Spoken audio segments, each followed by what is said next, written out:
Nah, makanya pentingnya untuk para pemimpin daerah dan pemimpin nasional untuk memahami teknologi agar kita tidak dibohongi seperti itu. Koyone apik, saya mau menyediakan tempat kok untuk jualan. Duh, tapi lama-lama kamu dibunuh loh kalau nggak tahu caranya kan gitu. Semua yang terlihat, semua yang bisa kita wakilkan pakai kata-kata itu adalah ketidaklengkapan, termasuk yang namanya cinta.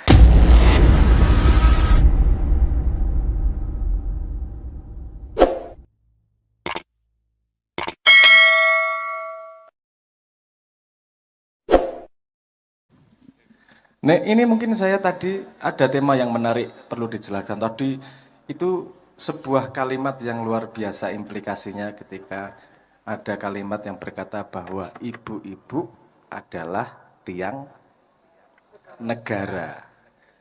Tapi kita perlu tahu gimana sih itu kok bisa jadi tiang negara. Kalau cuman ngomong pahlawan tanpa tanda jasa, tiang negara, tapi nggak tahu cara kerjanya gimana ya, cuman jadi sandangan kan gitu. Nah, saya berani mengatakan bahwa yang ibu-ibu, yang feminin itu jadi tiang dari perjalanan kehidupan, nggak cuma negara. Saya kasih contoh. Ibu tahu cara kalau ada hewan nih misalnya, nggak usah manusia dulu, hewan. Itu kadang-kadang kalau mau mencari pasangan, yang laki-laki itu melakukan yang aneh-aneh. Ada yang kalau ayam gitu kan harus gini-gini dulu terus setengah mati. Ngerei, apa nih istilahnya? Ngerei. Melakukan hal-hal yang aneh-aneh. Kalau ikan itu bisa bikin rumah-rumahan dulu untuk menarik betina. Kenapa seperti itu? Karena feminin atau ibu-ibu atau perempuan itu punya kekuatan yang namanya memilih. Jadi yang laki-laki itu harus meningkatkan kualitasnya agar bisa dipilih oleh yang perempuan. Kekuatan utama kenapa menjadi tiang dari kehidupan itu adalah karena yang memilih adalah wanita. Jadi kalau misalnya gini, wanita suka laki-laki yang gondrong sebelah. Misalnya gitu. Ini semua akan potong gondrong sebelah pasti. Peradaban ini akan gondrong sebelah semua. Kenapa? Karena perempuan sukanya yang gondrong sebelah. Kalau misalnya dia suka sing pincang, kabeh wong pengen pincang wis. Karena perempuan sukanya yang pincang. Nah, itu kenapa perempuan punya kekuatan untuk menjadi tiang negara. Saya ngomong feminin ya nanti ya. Apa menjadi kekuatan untuk meneruskan generasi berikutnya tuh yang kayak apa. Itu karena karena kelebihan dari perempuan adalah memilih. Ini tidak hanya di manusia. Ini di hewan juga kebanyakan seperti itu. Ciri-cirinya kalau laki-lakinya lebih besar daripada perempuan, pasti yang milih yang perempuan. Ini juga terjadi sebentar lagi. Karena kenapa saya tadi ngomong feminin sama maskulin, itu karena laki-laki dan perempuan bentuknya bisa beda-beda, maskulin sama feminin. Sebentar lagi ada yang namanya pesta demokrasi, betul nggak? Betul. Yang dipilih siapa? Calon-calon. Ono caleg, ono capres, ono cawapres, pokoknya caca kabeh. Yang memilih siapa? Rakyat. Berarti yang sebenarnya punya kekuatan untuk mengubah negara adalah rakyat yang memilih. Kalau yang memilih senengnya calon yang ganteng, semua pasti ganteng, berusaha ganteng. Kalau pengennya yang amanah, semua minimal bikin balihonya saya amanah, misalnya gitu. Jadi itu semua tergantung pada yang memilih.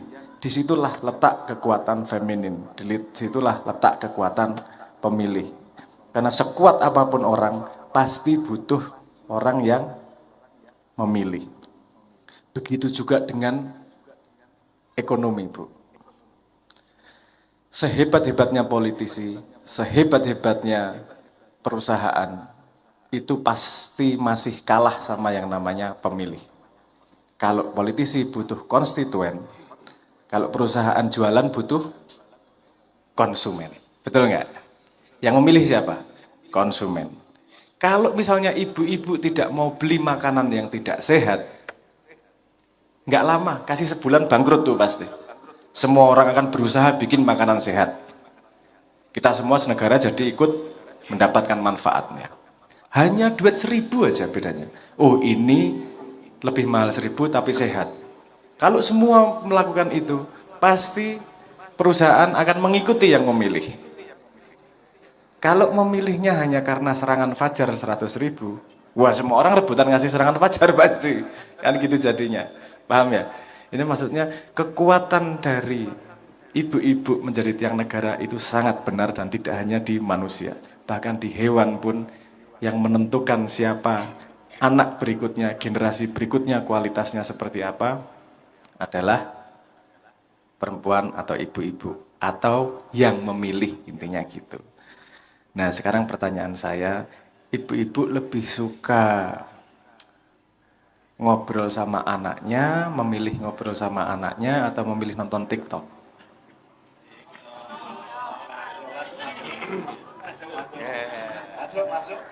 Jadi jangan kaget nanti kalau generasi berikutnya maunya main TikTok terus. Kenapa? Karena kita semua memilih nonton TikTok kan gitu. Ini baru saja ada keputusan sangat bagus dan saya sangat mendukung keputusan negara bahwa nggak boleh jual beli di dalam sosial media. Mungkin ada yang tidak setuju karena itu memudahkan mereka jualan. Tapi jarang saya bahagia sama negara. Tapi kali ini saya bahagia sama keputusan negara. Luar biasa memang. Berani membuat keputusan itu tidak mudah. Untuk berani melarang tidak ada jualan. Karena memang yang lama-lama nanti UMKM, rakyat lokal akan habis kalau semuanya boleh jualan di sosial media. Kenapa? Karena mereka jadi tahu yang paling laku apa. Terus kemudian akan dia geser pakai produk dari teman mereka. Oh yang paling laku tisu. Lama-lama tisu digeser, ganti produk dia. Lama-lama kita akan habis. Karena mereka punya datanya. Dan ini menurut saya keputusan yang sangat baik. Walaupun saya sudah usul dari 2 tahun yang lalu, akhirnya didengerin lah. Apa namanya? Setelah beberapa tahun. Walaupun mungkin juga bukan dari saya sebabnya. Saya kan ngomong-ngomong iki lo hati-hati kowe. Kalau semua kamu serahin di online, sementara yang online itu bukan milik Indonesia, tapi dia tahu pilihan dari orang Indonesia. Artinya pilihanmu digunakan untuk membunuhmu sendiri. Kalau nggak salah TikTok itu sehari, ini mungkin saya salah ya, di Indonesia saja TikTok itu sehari dapat 44 miliar dari jual beli di situ. Yang penjualan terbesar di situ di TikTok ini monggo, ini informasi di dalam ini. Saya juga dengar-dengar. Itu penjualan terbesar tuh make up. Tentang make up itu. Sehari bisa sampai 14 miliar. Dan itu digeser bukan dari produk Indonesia. Kenapa? Karena yang besar-besar ya pasti digeser. Mungkin Anda bisa lihat paling sederhana. Coba lihat di, saya nggak enak ngomongnya. Maret-Maret gitulah. Mei, Juni, Juli, Januari, Februari. Nah itu, nah itu. Ada nggak produk minuman yang merek mereka?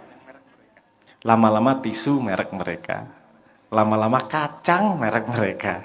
Kenapa yang digantiin itu? Karena mereka tahu yang paling laku adalah itu.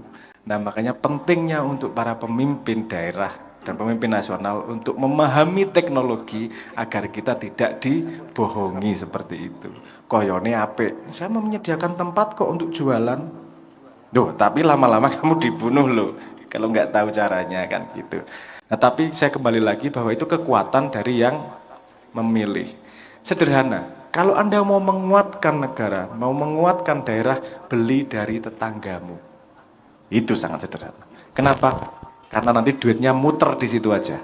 Nggak muter, duitnya nggak keluar. Sebenarnya pas seduluran tanpa tepi, itu seduluran bukan hanya soal ngobrol. Itu salah satu. Bisa bersahabat. Tapi juga urusan ekonomi. Juga urusan keilmuan, juga urusan bermacam-macam itu, sehingga konsepnya adalah tanpa tepi, perseduluran yang tidak ada batasnya, karena sebenarnya kita semua juga saudara. Karena duit 1.000 itu yang kita belikan, itu berarti kita memberi kekuatan kepada siapa yang kita beri duit itu.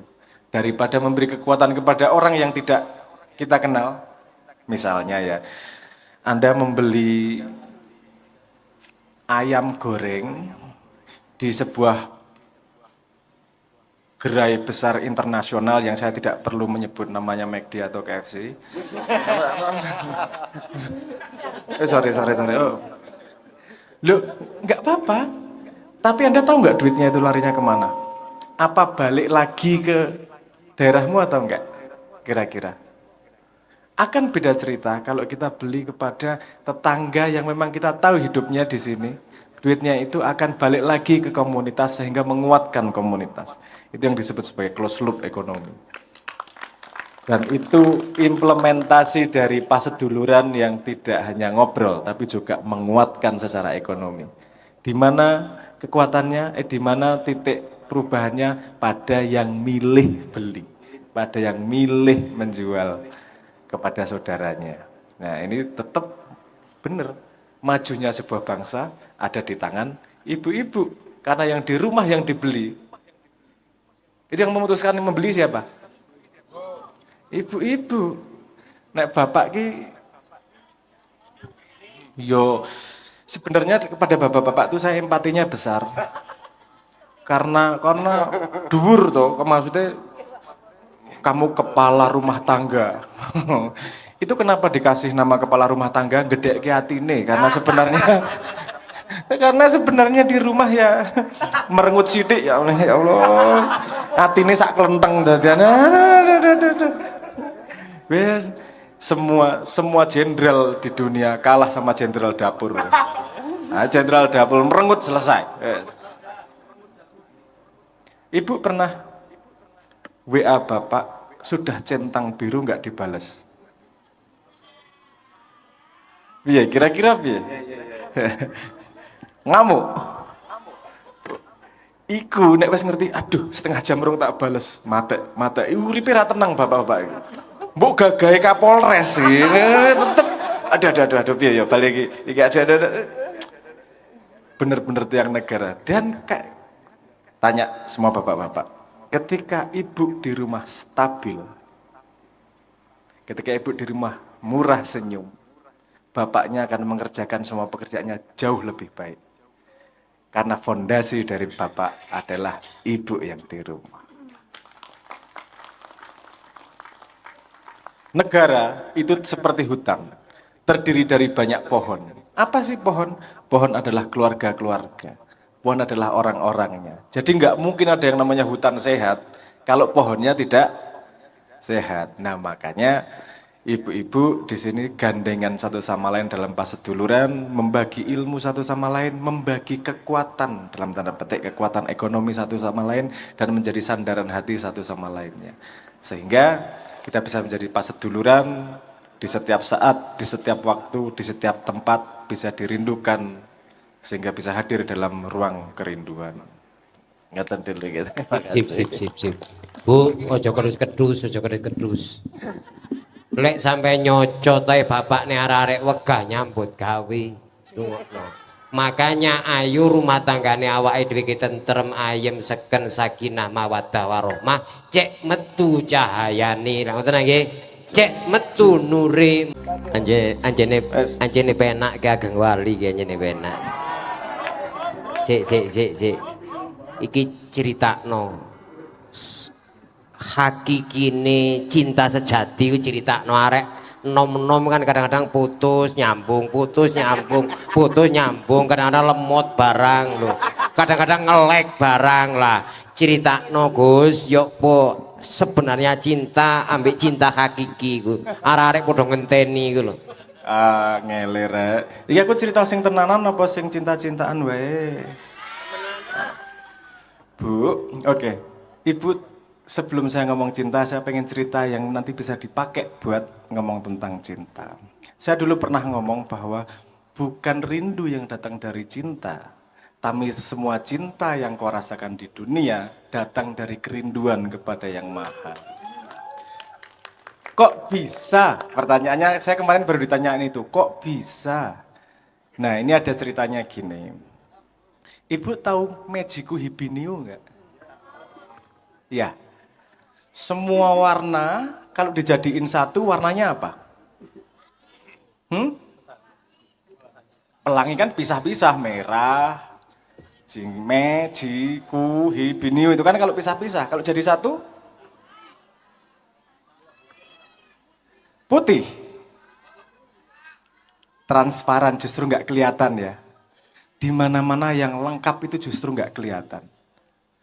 Kalau dia cuman tersisa hijau baru kelihatan warnanya hijau. Kalau tersisa merah baru kelihatan warnanya merah. Sebenarnya merah itu kelengkapan atau ketidaklengkapan? Kalau lengkap justru nggak kelihatan, betul nggak? Kalau nggak lengkap justru kelihatan. Nah, semua yang terlihat, semua yang bisa kita wakilkan pakai kata-kata itu adalah ketidaklengkapan, termasuk yang namanya cinta. Oke, saya cerita lambat-lambat. Mungkin kalau nanti ada tanya jawab bisa nggak jelas ditanyain. Jadi ceritanya begini. Kita tadi bertanya tentang cinta ya. Semua makhluk itu rindu kepada Tuhan. Paling gampang, semua makhluk rindu kepada cahaya. Bagian dari Tuhan. Saya nggak ngomong Tuhan sama dengan cahaya ya. Tapi semua makhluk itu rindu sama cahaya. Paling gampang nonton, lihatlah pohon. Ada yang pernah nanam pohon di rumah? Di pot taruh dalam rumah? Dalam rumah loh, bukan di luar rumah. Di dalam. Itu nanti lama-lama daunnya akan mencari cahaya. Betul nggak? Dia akan semakin mendekati ke cahaya. Pohon pun mencari cahaya. Kata biologi itu fotosintesis, iya boleh. Tapi faktanya adalah pohon pun mencari cahaya. Nah, bisa kita katakan pohon itu merindukan cahaya. Semua makhluk, saya tadi bilang, merindukan Tuhan. Karena cahaya yang dirindukan oleh makhluk yang lebih, dalam tanda petik, lebih rendah dari kita, artinya pohon itu tadi, sehingga kita bisa tahu cahaya yang dicari itu, makhluknya itu. Makhluknya adalah pohon, cahaya yang dicari adalah Mejiku Hibiniu. Nah, semakin tinggi makhluk, akan dia terus mencari cahaya, tapi pada cahaya yang lebih tinggi lagi. Nah, manusia tidak mengerti cahaya yang dia cari apa, tapi dia selalu merindukan. Nah, karena merindukan, dia susah menemukannya di mana, karena nggak tahu apa yang dicari. Sehingga yang dicari adalah, yang ditemukan adalah pantulan-pantulan cahaya yang sejati itu. Kadang dia kalau masih kecil, dia ngelihatnya cahayanya memantul di mainannya. Sehingga dia cinta banget sama mainannya, sama